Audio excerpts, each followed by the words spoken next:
E ciao a you e ben ritrovati sul canale di Neapolis 1926, minuto 84 e 50 secondi, Napoli 4, Salernitana 1, tanta qualità ragazzi in questo Napoli quest'oggi.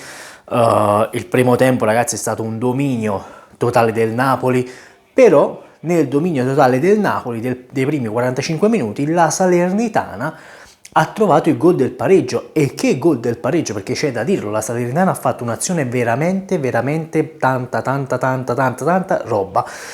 Andiamo per ordine, però mentre la partita finisce non penso ci siano minuti di recupero, la Salernitana è in 10, quindi penso che se il Napoli non decida di segnare un altro gol la partita finisce 4-1.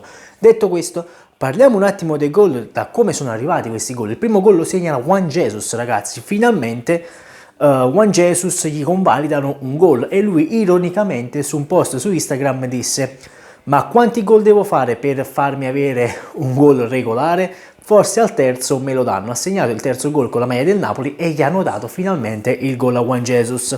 Poi discussioni con il VAR perché si poteva pensare che Elmas abbia toccato la palla con il braccio. Ragazzi, ma la palla si è vista che l'ha toccata qui di petto, ma si era visto anche in diretta. Forse sono stati più scrupolosi, diciamo così, a vedere se era fuori gioco di Elmas sul tiro di Juan Jesus, e lì ci poteva stare perché l'azione è stata veloce, ci poteva stare, l'ho già detto, il fuorigioco di Elmas, ma così non è e il Napoli trova il vantaggio.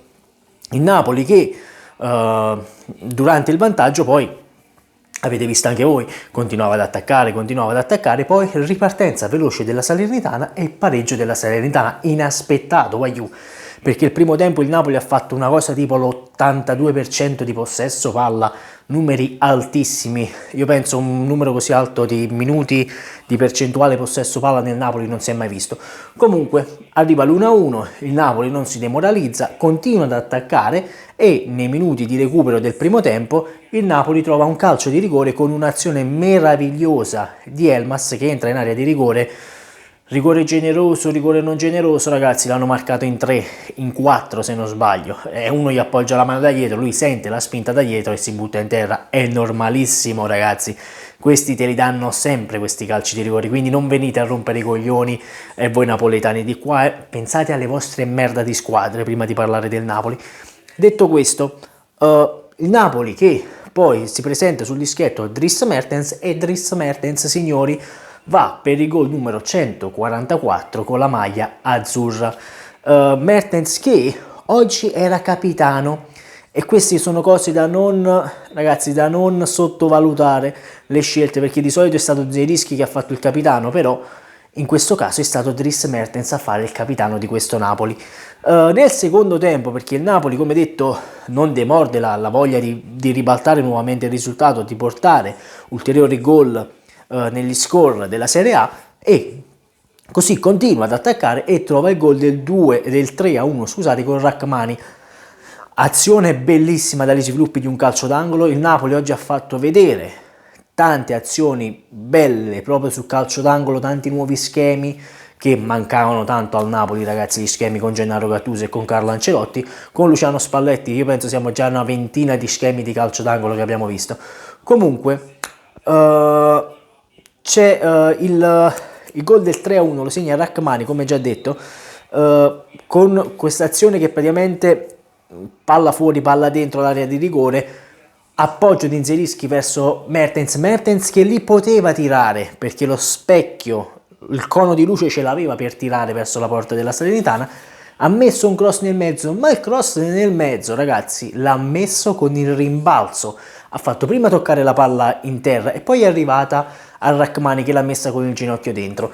Quindi bravissimo Mertens in quel caso, ragazzi, perché Mertens avesse dato una palla tesa, io penso Rachmani la buttava alle stelle, invece in quel modo l'ha smorzata e Rachmani è riuscito a buttarla dentro. Poi arriva il 4-1 del Napoli con Lorenzo Insigne che entra dalla panchina, ma la fascia di capitano la tiene comunque Dries Mertens che va da Lorenzo Insigne e dice: tieni, tiralo te. Lorenzo Insigne non sbaglia questa volta il calcio di rigore e si porta a 115 reti con la maglia azzurra.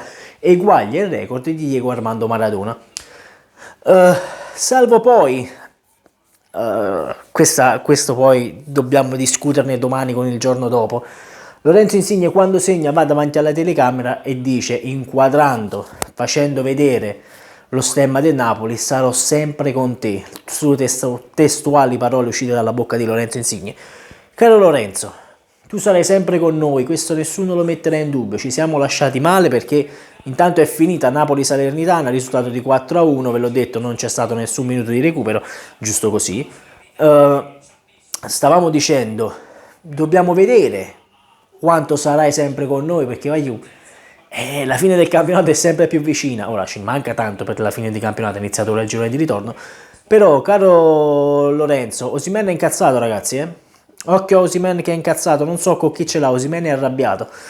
Detto questo, ragazzi, caro Lorenzo, continua a giocare come stai giocando, perché sei entrato, hai fatto il tuo dovere anche in modo egregio. Il secondo rigore del Napoli c'è, non c'è, secondo me, dico la mia, il rigore del Napoli c'è, perché il difensore della Salernitana, quando gli tocca il pallone sul petto, perché prima gli tocca questa parte qui e poi gli tocca qui, però dovete capire, il secondo tocco, il braccio al braccio largo, va bene, qualora il braccio fosse stato attaccato al corpo così, il calcio di rigore non ci sarebbe stato, ma invece siccome il movimento del braccio non è congruo, non è naturale, ditelo come vi pare, perché prima alza il braccio, la palla tocca qui e poi la palla tocca qui. Ragazzi, questi sono calci di rigore, punto, basta. Io comunque vi ricordo di iscrivervi al canale di Neapolis 1926 che è gratis, mi raccomando. Stiamo andando benissimo con le visual e con gli iscritti ragazzi, perché in questo mese abbiamo fatto quasi... Nell'ultima settimana quasi più di 20 iscritti, quindi vi ringrazio veramente tanto. Sempre e comunque forza Napoli dal vostro Neapolis 1926. Ragazzi, ci vediamo domani con Napoli-Salernitana 4-1 il giorno dopo e analizzeremo anche le parole di Luciano Spalletti nel post partita. Ciao a you!